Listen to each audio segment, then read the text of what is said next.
하나님 말씀 로마서 12장 2절 한 절만 같이 읽겠습니다. 시작. 너희는 이 세대를 본받지 말고 오직 마음을 새롭게 함으로 변화를 받아 하나님의 선하시고 기뻐하시고 온전하신 뜻이 무엇인지 분별하도록 하라. 아멘. 이 시간 성화 세 번째 시간으로서 성화를 방해하는 세력들에 대해서 살펴보도록 하겠습니다.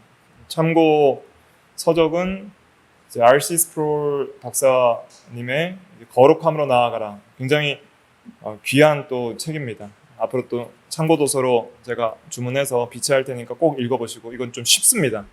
술술 읽힐 거예요. 그래서 자신의 어떤 경험을 말하면서 거룩에 대해서 쓴 아주 훌륭한 책 중에 하나입니다. 그 책을 좀 참고를 해서 또 제가 살을 좀 붙여서 이렇게 오늘 프린트를 나눠드렸습니다.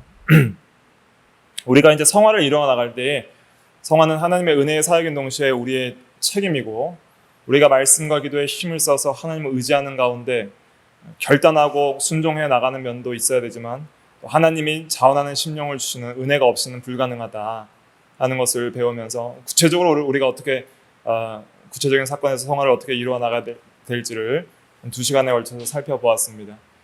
그런데 특별히 또 우리가 성화를 방해하는 세력들이 무엇인지를 정확하게 분별해야지 우리가 성화를 막는 세력에 대항해서 적극적으로 낙심하지 않고 성화를 이루어 나갈 수 있기에 성화를 방해하는 세력들에 대해서 크게 3가지로 살펴보도록 하겠습니다.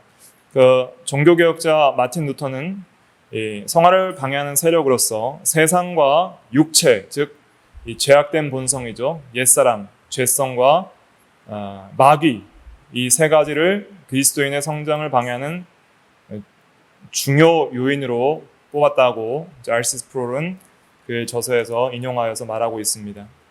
이외에도 하나를 더 꼽자면 이제 사망이 있겠죠. 죽음을 무서워함으로 우리가 성화를 방해받는 경우들도 있다는 것을 생각을 해야 되겠습니다. 오늘은 이제 세상과 육체와 마귀가 우리를 어떻게 성장하는 데 방해를 하는가를 성경을 근거로 해서 살펴보도록 하겠습니다.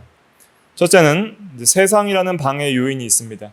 세상이라고 할 때 성경은 보통 이제 부정적으로 묘사를 하죠. 하지만 이 세상은 누가 창조하신 거예요? 하나님이 창조하신 세상이고 하나님이 구원을 이루어 나가시는 세상입니다. 그래서 이 세상도 이제 새롭게 될 때가 있습니다. 세상 나라가 주와 그리스도의 나라가 될 때에, 새하늘과 새 땅이 될 때 이 세상도 선하고 또 아주 보기에 좋은 세상으로 될 것입니다. 그러나 이 세상은 현재적으로는 인간의 타락으로 말미암아 이 세상도 함께 타락해서 타락한 세상과 죄악된 세상이 되었습니다. 그렇기 때문에 로마서 12장 2절에도 이 세대를 본받지 말라고 말하고 있는 것이죠. 특별히 이 세상은 크게 우리가 두려움의 장소고 좀 냉엄한 현실이 있는 세상이라는 것을 생각해야 됩니다. 죽음, 파괴, 질병, 폭력이 도처에 도사리고 있죠. 뉴스마다 좋은 소식은 거의 들리지 않고 사건과 사고, 재해 이런 소식들만 많이 들리죠. 끊임없이 여러 사건과 사고가 일어나고 자연재해로 지금 수많은 사람들이 죽는 그런 일들이 세계 곳곳에서 들려오고 있습니다. 나랑은 상관없다고 생각하시면 안 됩니다. 언젠가는 우리도 한번 죽게 될 것이고 그 전에 어떤 사고가 우리를 고통 가운데 이끌지 알 수 없습니다. 항상 세상을 바라보면 소망이 없는 거예요. 그래서 이 세상이라는 것은 우리가 여러 가지 두려움과 어려움을 겪게 함으로 말미암아 혼란으로 우리의 성화를 이루어 나가지 못하도록 방해하는 경우들이 있습니다. 또 세상은 이 유혹하는 것들이 많이 있습니다. 특별히 세상을 사랑하도록 유혹하는 것들이 있는데 그 세상을 사랑하는 것이 세속성이라고 할 수가 있어요. 그래서 세속성이라는 것은 세상의 것을 하나님보다 더 사랑하는 것을 의미한다라고 할 수 있습니다. 세상의 성향이나 행동 양식, 가치관은 하나님의 뜻의 정면으로 배치가 됩니다. 그러므로 세상을 사랑하면서 하나님을 사랑할 수는 없는 거예요. 여호와냐 바알이냐 선택을 해야 되는 것이죠. 세상 사랑이냐 하나님 사랑이냐, 또 재물이냐 하나님이냐 선택을 해야 되는 것입니다. 하나님보다 더 사랑하는 것은 전부 우상 숭배입니다. 그래서 요한일서 2장 15절에는 세상 사랑을 금하고 있죠. 15절부터 16절 한번 읽어볼까요? 시작.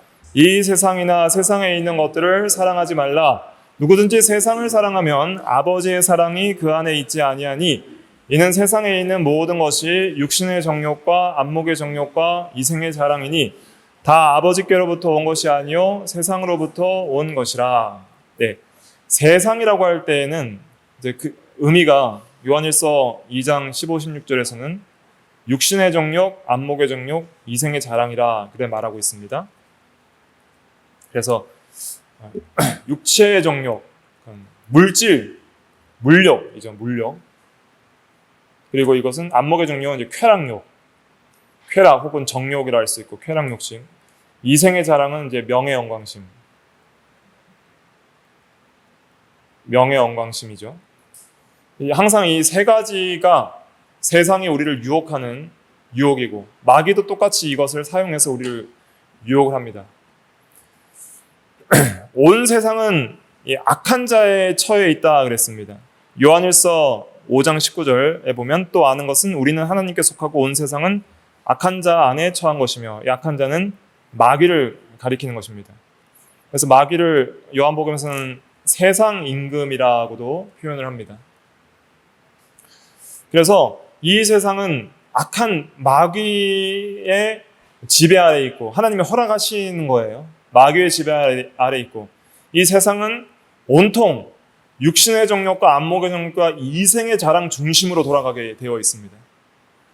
다 목적이 그거예요. 세상 사람들의 목적, 가치관, 또 높이 평가하는 모든 것들이 전부 돈, 쾌락, 높아지는 것. 어떻게 하면 좀 더 다른 사람보다 높아질까? 어떻게 하면 더 재밌게 살까? 어떻게 하면 더 많은 물질을 얻을 수 있을까? 인생의 성공, 돈 잘 버는 법, 뭐 이런 것들. 그런 것들이 전부 세상 사람들이 추구하는 가치관이잖아요. 우리는 그와는 다르다는 것이죠. 우리는 하나님을 추구하고 하나님의 영광을 추구하고 하나님의 법을 추구하는 자들인 것입니다. 세상에 순응해서는 안 됩니다. 바울은 성령의 감동으로 이 세대를 본받지 말라라고 말하고 있습니다. 세상 사람들의 가치관과 생각대로 우리는 살아가는 사람들이 아니라는 것이죠. 그럼 이 세대는 어떤 세대인가? 성경적으로 빌립보서 2장 15절에 보면은 어그러지고 거스리는 세대라 말하고 있습니다. 2장 15절 같이 읽어볼까요? 시작. 이는 너희가 흠이 없고 순전하여 어그러지고 거스는 세대 가운데서 하나님의 흠없는 자녀로 세상에서 그들 가운데 빛들로 나타내며. 여기 이 어그러지고라는 단어는 각주 3번을 보시면 밑에 스콜리오스라고 되어 있죠. 구부러지다 이런 말입니다. 이 구부러지다라는 이 단어는 각주 7번에 그 사도행전 2장 40절에 보면은 패역한 세대라고 되어 있죠. 이 패역한이랑 같은 단어입니다. 어그러지고랑 패역하고 전부 스콜리오스입니다. 이 구부러졌다 이런 말인데 뭘 구부러뜨렸느냐? 하나님과 특별히 이 진리를 거스른다는 뜻이죠. 진리를 구부러뜨리고 거스르는 세대라는 것입니다. 이 패역이라는 한자어도 거스를 거스를 역입니다. 거스른다는 거예요. 이 패역의 이 국어사전적 의미는 사람으로서 마땅히 해야 할 도리에 어긋나고 순리를 거슬러 불순하다는 거예요. 그러니까 해야 할 도리를 안 하고 진리대로 살지 않고 거스르고 어그러지고 구부러지고 마땅히 해야 될 바 도덕적 의무대로 순종하지 않는 순리를 거슬러 불순한 자를 패역한 자다 이렇게 표현합니다. 그러니까 이 세대는 하나님을 거스르고 진리를 거스르고 하나님의 도덕법을 거스르는 세대라는 것이죠. 그런 세대 가운데서 우리가 구원을 받았기 때문에 우리는 그 세대를 본받지 말고 마음을 새롭게 함으로 변화를 받아 하나님의 선하시고 기뻐하시고 온전한 뜻이 무엇인지 분별하여서 그대로 사는 거스르지 않는 흠없고 순전한 하나님의 자녀들로 나타나야 된다는 것이죠. 또 음란한 세대라고 말하고 있습니다. 마태복음 16장 4절을 보면 악하고 음란한 세대가 라고 예수님께서 이 세대를 정죄하셨는데 점점 음란한 세대가 되어가고 있죠. 한국만 해도 과거에는 뭐 동성애에 대한 그런 위험에 대해서는 별로 생각 안 했잖아요. 어린 아이들도 이제는 동성애에 대해서 많이 노출되어 있습니다. 그 중고등학생들도 많이 동성애에 대해서 동경을 하는데 왜 그러냐면 요즘에 웹툰이 그런 게 많다 그래요. 제가 보지는 않았지만은 그 아이들이 웹툰을 많이 보는데 거기에 남남 여여 하여튼 그 웹툰에 얼마나 미남을 그리겠어요, 그죠? 미남끼리 서로 살아가니까 아름답게 보이는 거예요, 아이들 눈에는. 동성애를 그렇게 미화를 시켜 놓으니까 아주 거부감 없이 그것을 자연스럽게 받아들이는 세대가 지금 세대입니다.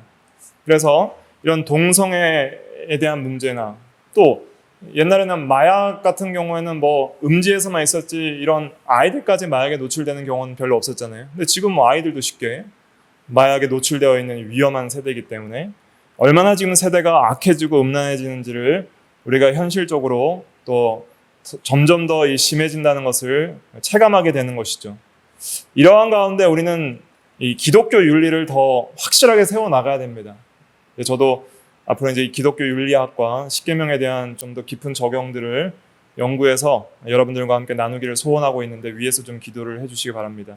이 기독교 윤리가 아주 이 견고하게 교회에서부터 교육이 되고 실천이 돼야 되는 그러한 시대를 살고 있습니다. 이 윤리 도덕 하나님의 법도를 전부 어그러뜨리고 거스르는 세대가 이 세대다. 이러한 때에 우리가 성화를 이루려면 이 하나님의 법도 하나님의 뜻을 분별하는 일에 있어서 심려를 기울여서 우리가 힘써야 된다 하는 것을 우리가 더욱더 생각을 하게 되는 것이죠. 이 세대는 이 노아 시대, 소돔과 고모라와 같은 시대와 같습니다. 누가복음 17장 26절부터 30절까지 의미를 생각하면서 읽어보겠습니다. 시작. 노아의 때에 된 것과 같이 인자의 때에도 그러하리라. 노아가 방주에 들어가던 날까지 사람들이 먹고 마시고 장가들고 시집가더니 홍수가 나서 그들을 다 멸망시켰으며 또 롯의 때와 같으리니 사람들이 먹고 마시고 사고 팔고 심고 짓더니 롯이 소돔에서 나가던 날에 하늘로부터 불과 유황이 비오듯 하여 그들을 멸망시켰느니라. 인자가 나타나는 날에도 이러하리라. 주님 재림이 가까울 때일수록 점점 더 노아 시대와 소돔 고모라 시대와 같이 악하고 음란하고 폐역하고 거스르는 세대가 될 것이라는 것이죠. 특별히 먹고 마시고 했는데 이거는 먹자주의. 고 이병규 목사님은 먹자주의라고 그랬어요. 물질주의죠. 물질 향락주의. 그 다음에 시집가고 장가가는 것은 정상적인 것이 아니라 음란 방탕주의. 그러니까 음란. 소돔 고모라가 아주 음란했죠. 노아 시대 때는 폭력이 가득하고 음란했죠. 그래서 이 음란 방탕, 이것이 시집가고 장가가는 것. 그리고 이 심고 짓는 것, 이건 이제 사업주의. 하여튼 이 세상에서 위대해지고 바벨탑을 쌓는 것처럼 심고 지어서 사업을 확장을 해서 세속적으로 위대해지려고 하고 하는 그런 모든 불신앙의 사업주의를 이제 가리키는 것입니다. 정상적인 것이 아닙니다. 악한 형태의 것들을 지금 말하고 있는 것입니다. 이런 시대에서 우리는 하나님의 나라를 사모하고 하늘의 소망을 가지고 보화를 쌓고 영적 성전을 건축하며 또 하나님 나라의 기업을 확장하는 일에 힘을 쓰며 또 그리스도의 살과 피를 먹고 마시고 그리스도와 함께 거룩한 생활을 하는 그런 경건한 성도가 되어 나가야 되는 것입니다. 하여튼 육신 중심, 자기 중심, 이기주의, 사치 향락, 방탕하는 세대가 이러한 세대입니다. 오늘날은 각종 미디어를 통하여서 이 살인과 음란을 전파하고 있습니다. 그러니까 자녀들이 자라면서 미디어를 통해서 죽이고 때리는 것을 수만 번 본다 그래요. 그렇게 많이 보니까 이 악하고 폭력적이고 또 음란물도 과거에는 제가 어릴 때만 해도 초등학교 때는 뭐 음란물을 그렇게 겪을 그럴 일이 없었습니다. 그러나 오늘날은 어떻게든지 이 미디어를 통해서, 스마트폰을 통해서 누구나 쉽게 접할 수 있는 그런 세대를 살고 있다. 그래서 우리가 이 세속적인 문화도 신랄하게 비판적으로 분별해야 됩니다. 음악, 미디어, 영상, 이런 모든 것들을 하나님의 뜻에 합당하고 하나님께 감사할 수 있는 그런 미디어인가를 분별을 해서 그것들을 자신에게 적용하고 또 자녀들에게도 잘 교육시키는 그러한 일들이 우리에게 사명적으로 필요하다는 것을 분별해야 되겠습니다. 특별히 이 세대를 본받지 말고 그랬잖아요. 그리스도인의 행위는 어떤 문화에서든지 세상 행동 방식과 특정한 사회의 간섭을 뛰어넘고 본받지 말아야 된다 했는데, 이 본받지 말아야 된다는 단어를 보시면 이게 시스케마티조라는 단어이거든요. 헬라어로. 이것은 같은 모양이 되다, 순응하다, 뭐뭐에 일치하다, 이런 뜻입니다.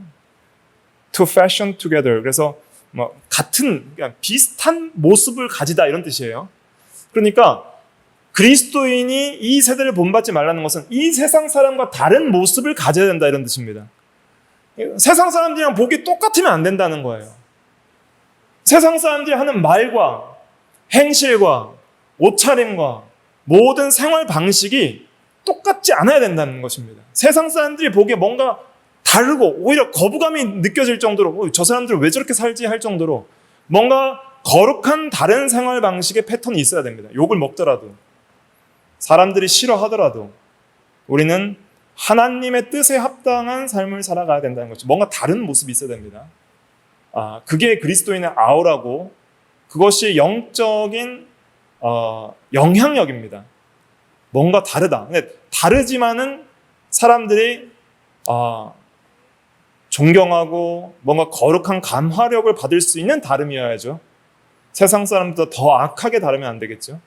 뭔가 거룩한 다름이 있어야 된다는 것이죠. 바울은 세상에 대해서 죽었다라고까지 표현합니다. 갈라디아서 6장 14절 같이 읽어볼게요. 시작. 그러나 내게는 우리 주 예수 그리스도의 십자가 외에 결코 자랑할 것이 없으니 그리스도로 말미암아 세상이 나를 대하여 십자가에 못 박히고 내가 또한 세상을 대하여 그러하니라. 그러니까 세상이 나에 대해서 죽었다, 세상이 나를 대하여 십자가에 못 박혔다는 것은 세상이 나에 대하여 죽었다는 겁니다. 세상이 나에게 영향력을 못 주도록 한다는 것이죠.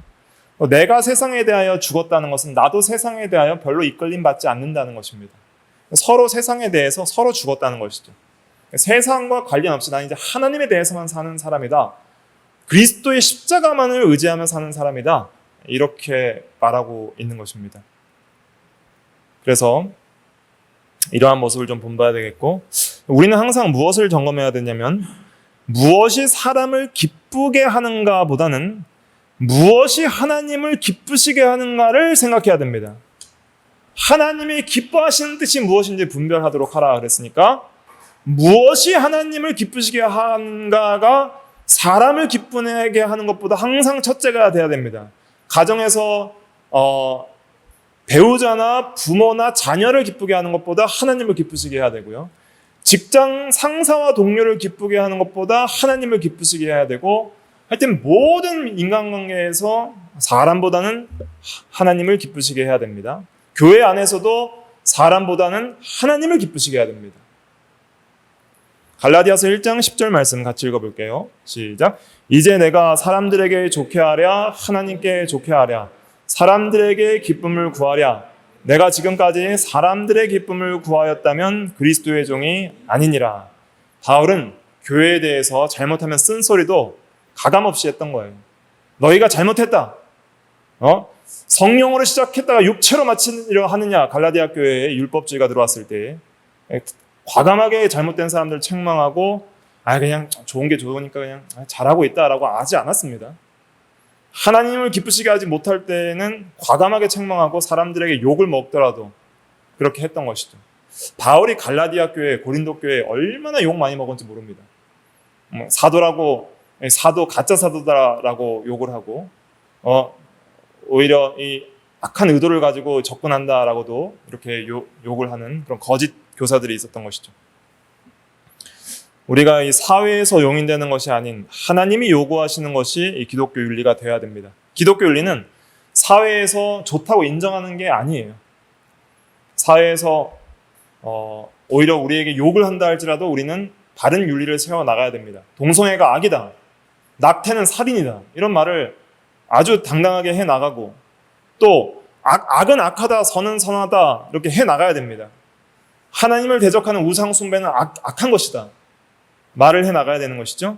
또 이런 기독교 내에서도 교파를 상관없이 서로 연합하는 그런 연합운동이 많이 있어 왔습니다. WCC와 같은 카톨릭이나 다른 이방 종교까지 연합해서 교회 연합운동을 하거나, 아니면 소위 이 신복음주의라고 이런 자유주의적인 색채를 띤 그런 이 기독교 아닌 기독교와 이 기독교가 연합운동을 하거나, 교파에 상관없이 그냥 서로 화목하자 해서 아무 교리나 그런 교리적인 분별 없이 연합하는 이런 연합운동은 잘못된 것입니다. 핍박을 받고 욕을 먹더라도 당신 틀렸고 이것이 성경적이다라고 말할 수 있는 그런 바른 진리를 수호하기 위한 신학적인 논쟁도 두려워하지 말아야 되는 것이죠. 그 외골수로 나가면서 교만해가지고 나만 옳다 하는 것도 우리가 주의해야 되지만, 정말 하나님의 말씀에 교리적으로 역사적으로 옳은 진리가 증명되어 왔고 깨달음이 있는데도 양심을 거스르고 괜찮다 하면서 화합해 나가는 것은, 그거는 화평함이 아니에요. 화평함과 플러스 뭘 따르라 그랬죠? 거룩함을 따르라. 이것이 없이는 주를 보지 못하리라. 히브리서 12장 14절에 그랬잖아요, 저번 시간에. 화평을 추구하는 건 맞지만 거룩함을 버리면서까지, 진리를 버리면서까지 화평을 추구하는 것은 하나님을 기쁘시게 하는 것이 아닙니다. 사람을 기쁘게 하는 것이죠. 그게 사람을 기쁘게 하는 겁니다. 사람에게 듣기 좋고 보기 좋게 하려고 하나님을 기쁘시게 하지 않는 것은, 그것은 성화가 아닌 것이죠. 사람이 좀 싫어하더라도 하나님을 기쁘시게 하면 어떻게 되겠어요? 하나님이 다 좋게 하십니다. 그게 하나님 주권 신앙이에요. 깨닫는 자는 돌이키게 될 것입니다. 그 다음에 두 번째 성화를 방해하는 요인은 육체라는 방해 요인이 있습니다. 모든 죄악된 인간은 전적으로 부패한 상태로 태어나게 됩니다. 이는 전적 부패라는 것은 영적으로 죽었다는 의미와 같습니다. 전적으로 부패해서 하나님에 대하여 선한 구석, 살아있는 구석이 하나도 없다는 것이죠. 그래서 창세기 6장 3절 같이 읽어볼까요? 시작. 여호와께서 이르시되 나의 영이 영원히 사람과 함께하지 아니하리니 이는 그들이 육신이 됨이라. 육체가 됨이라, 혹은 육신이 됨이라 했는데, 이 육신이 됨이라는 것은 영적인 것을 추구하려는 성향이 전혀 없는 상태죠. 영적인 것에 대해서는 죽었다는 거예요. 육체가 됐다는 뜻입니다. 하나님에 대하여 죽어있고, 진리에 대하여 죽어있고, 내세와 천국에 대한 것에 대해서 성령을 따라 행하는 모든 하나님의 것과 하나님에 대해서, 진리에 대해서 전부 죽어있는 상태가 육체가 되었다, 육신이 되었다라는 뜻입니다. 하나님에 대하여 죽었다는 것이고, 생물학적으로 살아있더라도 영적으로 죽은 상태라는 것입니다. 그래서 이 육신이라고 성경에서 말할 때에는 단순히 살과 뼈와 피가 있는 보이는 물질적인 육체만을 말하는 것이 아니라, 물론 그것도 포함합니다. 우리가 죄를 지을 때 육체를 사용해서 죄를 짓잖아요. 하지만 육신이라고 말할 때는 그것뿐 아니라 타락한 본성 전체를 가리키는 것이죠. 마음, 영혼, 그 다음에 마음의 작용인 지식과 감정과 의지 모두가 다 영적으로 죽어서 부패해 있다는 그 의미를 담고 있는 단어가 한 단어로 육신 혹은 육체라는 단어입니다. 이 육체는 성령으로 거듭난 성도에게도 여전히 폐잔병처럼 남아 있습니다. 성령으로 새롭게 거듭난 성도는 성령이 함께하며 새 사람을 입었습니다. 새 본성이 주어졌죠. 하나님을 사랑하고 알고 사랑하고 순종할 수 있는 영혼의 주도적 사냥의 근본적인 변화를 겪은 그 새로운 본성이 우리에게 창조됩니다. 그러나 평생 죽을 때까지 우리가 전에 갖고 있던 이 옛사람이 폐잔병처럼 우리 안에 여전히 남아 있습니다. 이것이 계속 성화를 방해하는 것이죠. 그래서 갈라디아서 5장 16절과 17절 같이 읽어볼게요. 시작. 내가 이르노니 너희는 성령을 따라 행하라. 그리하면 육체의 욕심을 이루지 아니하리라. 육체의 소욕은 성령을 거스르고 성령은 육체를 거스르나니 이 둘이 서로 대적함으로 너희가 원하는 것을 하지 못하게 하려 함이니라. 네, 성령을 따라 행할 때 이 육체의 욕심을 이루지 않을 수 있다 그랬고, 우리가 여전히 성령을 따라 행하려고 할 때에도 육체의 소욕이 성령을 거스른다 그랬습니다. 방해를 한다는 것이죠, 성화를. 서로 대적함으로 너희가 원하는 것을 하지 못하게 하려 함이니라. 너희가 원하는 것, 우리가 원하는 것이 뭐예요? 성령을 따라 행하는 거예요? 육체를 따라 행하는 거예요? 성령을 따라 행하는 것이죠. 그게 성도가 진짜 원하는 것이고, 한마디로 성화를 원하는 것이죠. 이 성화를 원하는데 육체가 거스름으로, 대적함으로 우리가 원하는 성화를 방해한다는 뜻이죠. 그래서 우리가 성령의 인도를 더욱더 구해 나가야 됩니다. 이 육체의 일이라고 할 때에는 19절부터 보면 어떤 육신적인 일만이 아니라 이 마음과 영혼의 작용들을 다 포함하죠. 육체의 일은 분명하니 음행과 더러운 것과 호색과, 이 세 가지는 세트로 음란죄에 해당하는 것입니다. 그 다음에 우상 숭배와 주술과, 이런 것들은 이제 하나님을 대적하는 죄이죠. 우상 숭배의 죄. 그 다음에 원수 맺는 것, 분쟁, 시기, 분냄, 당짓는 것, 분열과 이단과 투기, 이런 것들은 이제 이웃 간의 이 죄들이죠. 원수 맺고 싸우고 분쟁하고 시기하고 분내고 서로 당파를 짓고 분열하고 이단적으로 나아가고, 투기는 시기하고 빼앗는 것이 투기죠. 이런 것들은 이제 이웃 간의 관계의 죄. 술 취함과 방탕, 자기 자신 안에 이런 방탕하고 게으른 죄들이죠. 세상에 취하는 것. 이런 것들이 전부 육체에 일어나는 것이죠. 이러한 것들이 우리 안에 여전히 남아있기 때문에 성령의 열매를 맺지 못하고 또 성화를 이루지 못하는 것이죠. 쭉 넘어가셔서 우리가 왜 육체가 성화를 이루지 못하게 하는가? 죄를 지을 때는 항상 이것을 기억하셔야 됩니다. 내가 죄를 지을 때는 그것이 좋아서 짓는 거예요. 죄를 짓는 것을 더 좋아하는 성향을 드러내는 것입니다. 내가 죄를 짓는다는 것은. 죄를 지으려는 욕구가 그리스도께 복종하려는 욕구보다 더 강렬하고 더 크기 때문에 죄를 짓는 거예요. 만일 그렇지 않다면 죄를 지을 수가 없습니다. 하나님께 순종하는 것보다 죄를 짓는 게 더 즐겁기 때문에 짓는 거죠. 왜 죄를 지을까요? 죄는 항상 유혹을 합니다. 왜? 어떻게? 나를 행복하게 해줄 거라고 유혹합니다. 이것을 지으면 넌 행복할 거야, 이렇게 유혹을 하는 거예요. 마귀가 함께. 그래서 죄를 짓고 싶어하는 이유는 그 죄를 짓는 것이 우리를 행복하게 해줄 거라고 믿기 때문이죠. 죄를 지으면 행복한 게 있어요, 없어요? 영적으로는 없습니다. 더 비참한 가운데 빠지죠. 하지만 죄가 주는 쾌락이 있어요. 죄가 주는 쾌락.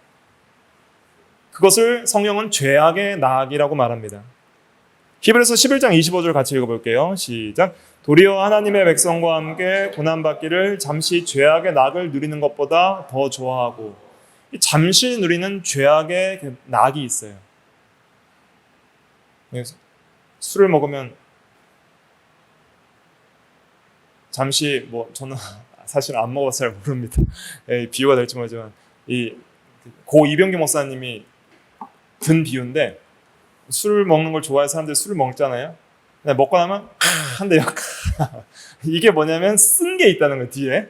그러니까 잠시 죄악의 낙을 누리지만 뒤에 쓴 게 항상 따라온다, 이렇게 비유를 하시더라고요. 그러니까 이 잠시 죄악의 낙은 항상 뒤에 뭐가 따라와요? 쓴 게 따라오는 거예요. 쓴 거. 하나님의 심판과 형벌이 따라오는 거예요. 그러니까 이건 참된 행복이 아니죠. 파멸이 그 길에 있고 평강의 길을 알지 못하는 길을 가는 것이 무슨 낙이겠습니까? 참된 행복은 하나님과 함께하며 하나님의 은혜 가운데 안식하는 것이죠. 이것이 복된 것이고, 죄악의 낙은 파멸에 이르는 길이다. 이것을 우리가 분별하는 것이 영적 지혜이고 성화를 이루어 나가는 것입니다. 그래서 항상 죄가 유혹할 때, 넌 죄악의 낙으로 나를 유혹하지만 너의 마지막은 파멸이다. 죄를 지면 반드시 망하고 하나님의 심판과 형벌이 있다는 것을 우리가 각성을 해야 됩니다. 이 죄를 지면 반드시 불행해질 것이다. 그러니까 우리의 영적인 지혜를 써서 이게 마음과 생각을 다 바꿔놔야 돼요. 죄악이 들어왔을 때 이 죄를 지으면 행복할 거예요? 불행할 거예요? 불행할 것이다.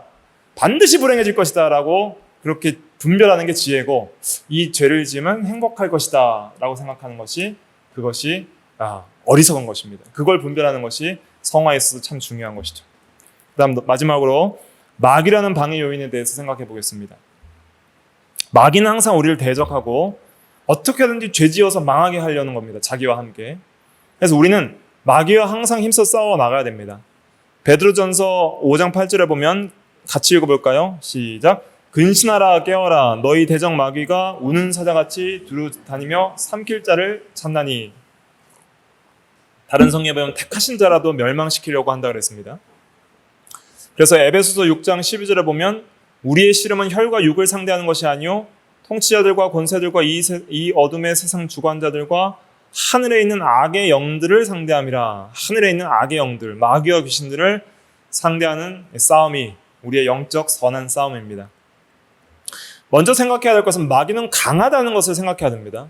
마귀는 영적인 존재이기 때문에 매우 빠르게 이동하며 강력한 무기를 가지고 역사합니다.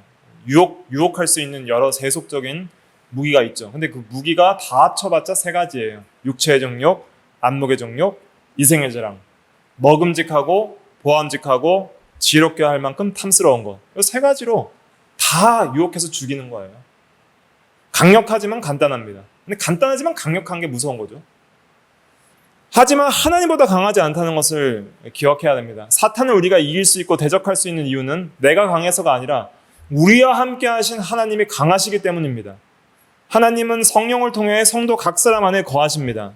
그래서 요한 1서 4장 4절 같이 읽어볼게요. 시작. 자녀들아 너희는 하나님께 속하였고 또 그들을 이겼나니 이는 너희 안에 계신 이가 세상에 있는 자보다 크심이라. 하나님 안에 있을 때, 하나님이 우리 안에 거하실 때 이길 수 있습니다. 그래서 항상 하나님을 떠나지 않는 믿음 안에 거하는 것이 중요한 것이죠. 하나님을 항상 모시며 하나님을 힘입어서 마귀를 대적해야 됩니다. 야고보서 4장 7절 읽어볼게요. 시작. 그런즉 너희는 하나님께 복종할지어다 마귀를 대적하라 그래야 하면 너희를 피하리라. 마귀를 대적하는데 뭐 하면서 대적해야 돼요? 하나님께 복종하면서 대적해야 됩니다. 하나님께 복종하지 않고 마귀만 대적하면 지는 것이죠. 마귀는 매우 강하지만 하나님은 전능하시고, 마귀는 교활하고 영리하고 지혜롭지만 하나님은 전지하시고, 마귀는 자기를 도와줄 귀신들이 많지만은 그리고 엄청 빠르게 움직입니다. 마귀는 빠르게 움직이기 때문에 세상 모든 사람들을 다 유혹하면 돌아다닐 수 있는 거예요. 빠르게 움직이지만은 하나님처럼 모든 곳에 계시진 않아요. 마귀도 왔다 떠나가는 거예요. 예수님을 유혹할 때도 마귀가 잠깐 왔다가 잠시 떠나니라 그랬죠. 그래서 하나님은 모든 것을 다스리시고 안 계신 곳이 없다. 마귀는 우리를 어떻게 대적할까요? 첫째, 시험을 합니다. 성경은 광야에서 예수님을 유혹했던 사탄을 시험하는 자라고 말했습니다. 마태복음 4장 3절에 보면 시험하는 자가 예수께 와서 이르되 그랬거든요. 그래서 이 세 가지로 유혹을 하죠. 예수님을 사탄이 세 가지로 유혹하죠. 돌이 떡덩이가 되게 하라. 그다음에 성전 꼭대기에서 뛰어내리라. 천하 만국의 영광을 보여주면서 한 번만 절해라. 다 주겠다. 세 가지로 유혹하죠. 이게 물욕, 그래서 돌이 떡덩이가 되게 하는 것은 물질의 욕심, 육체의 정욕의 시험이고 먹음직한 시험이고, 그 다음에 성전 꼭대기에서 뛰어내려서 살아나라 하는 것은 이것은 위대한 일을 행하라. 사람들이 보기에 놀라운 영광스러운 일을 행하라. 이생의 자랑거리를 만들어라. 명예 영광심의 시험이죠. 그 다음에 천하 만국의 영광을 보여준다는 것은 눈의 정욕, 봄을 통해서 하는 거니까 눈의 쾌락과 영광심도 같이 들어가는 거예요. 눈의 정욕과 명예 영광심 같이 세트로 시험을 했을 때 신명기 9절 세 가지로 다 이기셨습니다. 예수님은 또 가라사대 혹은 가라사대로 다 이기셨습니다. 그래서 이렇게 시험을 하지만은 우리가 시험을 이길 수 있는 유일한 그 공격 무기는 성령의 검인 하나님의 말씀밖에 없다. 말씀을 항상 가지고 무장을 해야지 필요할 때 생각이 나야 됩니다. 시험은 여러 가지 형태로 오는데 그 각각의 시험마다 필요한 말씀을 가지시고 이기셨다는 걸 주목해야 됩니다. 예수님께서 합당한 말씀이 생각나서 이기신 거예요. 그러니까 우리도 시험이 올 때에 합당한 말씀이 생각나서 이길 수 있으려면 항상 그 말씀 안에 거하면서 기도 안에 깨어 있어야 됩니다. 기도 안에 깨어 있어야지 성령께서 필요할 때 말씀이 생각나게 하시는 것이죠. 그게 놀라운 신비입니다. 그럴 때 이제 이기게 되는데, 이길 때 하나님이 하신 거예요, 내가 한 거예요? 하나님이 하셨구나. 하지만 내가 믿음으로 이긴 겁니다. 그런데 말씀을 생각나게 하시는 하나님의 은혜를 경험하기 때문에 모든 것이 은혜로 이기게 하십니다라는 고백을 할 수 있는 것이죠. 하나님의 역사를 경험하니까 자연스럽게 그렇게 고백할 수 있게 되는 것입니다. 그래서 마귀는 첫째 시험하는 자이고요. 둘째는 굉장히 중요한 것인데 참소하는 자라고 했습니다. 계시록 12장 10절 같이 읽어볼까요? 시작. 내가 또 들으니 하늘에 큰 음성이 있어 이르되 이제 우리 하나님의 구원과 능력과 나라와 또 그의 그리스도의 권세가 나타났으니 우리 형제들을 참소하던 자 곧 우리 하나님 앞에서 밤낮 참소하던 자가 쫓겨났고. 참소가 뭐예요? 각주 11번에 보니까 악한 말로 남을 헐뜯고 고소하는 것. 고소하는 건 고소하는 건데 정당한 이러한 고소가 아니라 악한 말로 혹은 거짓까지 더해서 남을 헐뜯고 악의적으로 고소하는 것을 참소라고 합니다. 하나님이 재판장이신데 하나님께 또 우리 마음의 양심에 고소하는 거예요. 계속. 너 죄인이야. 넌 못해. 이렇게. 넌 죄인이니까 하나님께 나아갈 자격이 없어. 나아가지 마. 예배 빠져. 하나님을 저주하고 죽어버려. 이렇게 참소하는 것이죠. 하나님, 이 사람은 하나님 앞에 설 만한 의인이 아니에요. 하고 우리 양심에도 너는 하나님의 사람의 자격이 없어. 하나님의 자녀 자격이 없어. 이렇게 계속 우리를 참소하는 것이 마귀의 역할입니다. 시험을 통해서 우리로 유혹받아 흔들리기도 하지만 참소를 통해서 절망 가운데 빠져서 힘없게 만드는 것이죠. 그 참소의 활동을 자세히 기록한 구절이 스가랴 3장에서 발견이 됩니다. 스가랴 3장 1절부터 3절까지 같이 읽어볼게요. 시작. 대제사장 여호수아는 여호와의 천사 앞에 섰고 사탄은 그의 오른쪽에 서서 그를 대적하는 것을 여호와께서 내게 보이시니라. 여호와께서 사탄에게 이르시되 사탄아 여호와께서 너를 책망하노라. 예루살렘을 택한 여호와께서 너를 책망하노라. 이는 불에서 꺼낸 그슬린 나무가 아니냐 하실 때에 여호수아가 더러운 옷을 입고 천사 앞에 서 있는지라. 여기서 보면 대제사장 여호수아라 그랬죠. 대제사장은 유일하게 구약시대 때에 1년에 단 한 번 대속죄일에 하나님이 거하시는 거룩한, 지극히 거룩한 곳을 상징하는 지성소. 지성소라는 것은 지극히 거룩한 장소란 뜻입니다. 그것에 들어갈 수 있는 자격이 있는 자이죠. 그런데 그 대제사장 여호수아가 이제 하나님 앞에 사역을 하려고 할 때에 사탄이 와서 비난을 했습니다. 하나님, 어떻게 이 사람이 하나님 앞에 나오는 것을 용납하십니까? 그의 옷이 더러운 것이 보이지 않습니까? 그는 너무 더럽고 불결해서 하나님과 교제를 나눌 수 없습니다. 이렇게 이제 대적하는 거예요. 그러니까 3절에 보니까 여호수아가 더러운 옷을 입고 천사 앞에 서 있는지라 그랬죠. 더러운 옷을 입고 있으니까 하나님 보십시오. 이 사람 죄인입니다. 이렇게 더러운 죄인을 어떻게 하나님의 대제사장으로 세울 수 있겠습니까? 하나님과 교제할 자격이 없습니다. 이렇게 말을 하는 것이죠. 그때 우리는 이러한 식으로 이제 우리도 사탄의 참소를 당할 때가 있습니다. 그래서 우리가 죄를 짓잖아요.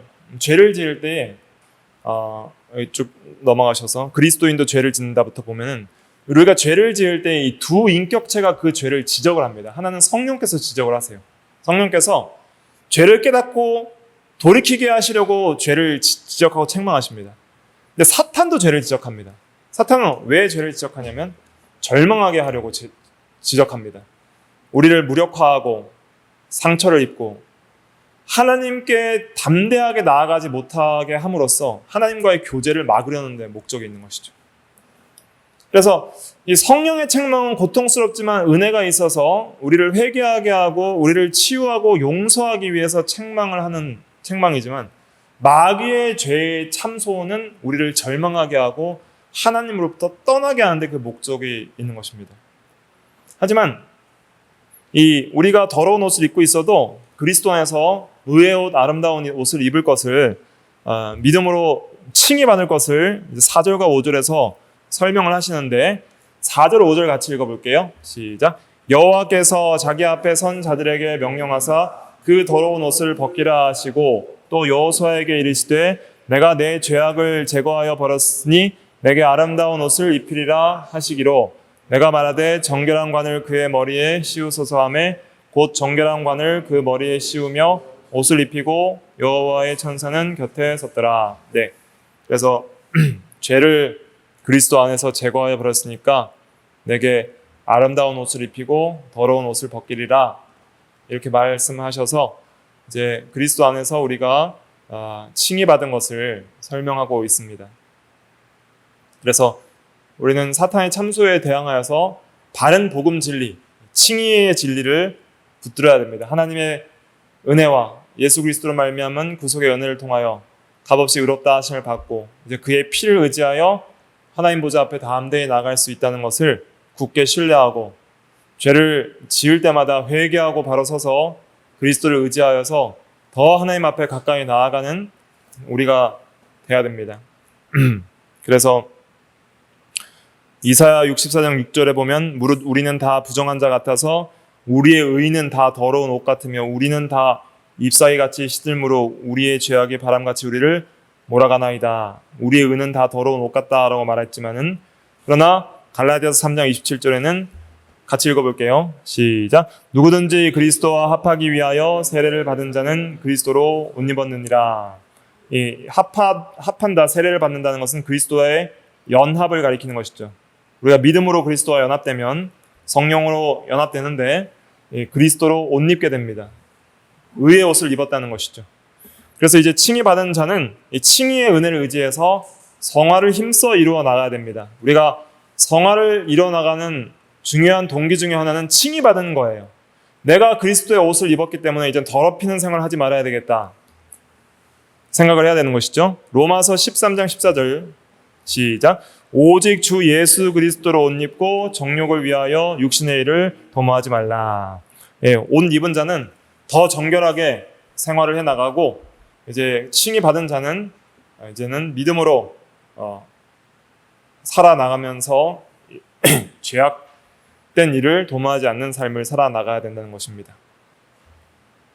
마지막에 이제 칭의와 성화에 대해서 R.C. 스프롤이 그의 이제 표지에서 정리한 걸 제가 적어놨는데 이것만 좀 읽고 마칠게요. 구원에 있어서부터 마지막 단락 시작.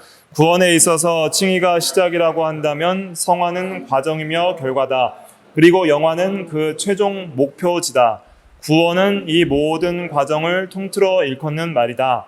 칭의는 단지 시작일 뿐이다. 그 후에는 하나님의 성품을 닮아가는 긴 성화의 과정이 우리를 기다린다. 따라서 성화 없는 기독교는 타락한 기독교이며 칭의 없는 기독교는 껍데기 기독교다. 네. 성화 없는 기독교는 칭이 있어도 타락한 것이고, 칭의도 없는 성화를 이루어 나간다는 것은 그건 이미 본질이 빠진 껍데기다, 죽은 기독교다, 이런 뜻이죠. 칭의 받은 자는 영화의 때까지 성화를 끝까지 이루어 나가는데 힘을 써야 된다는 것입니다.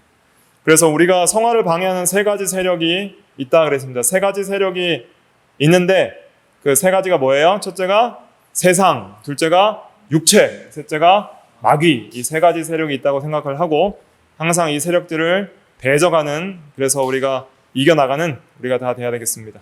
기도하겠습니다.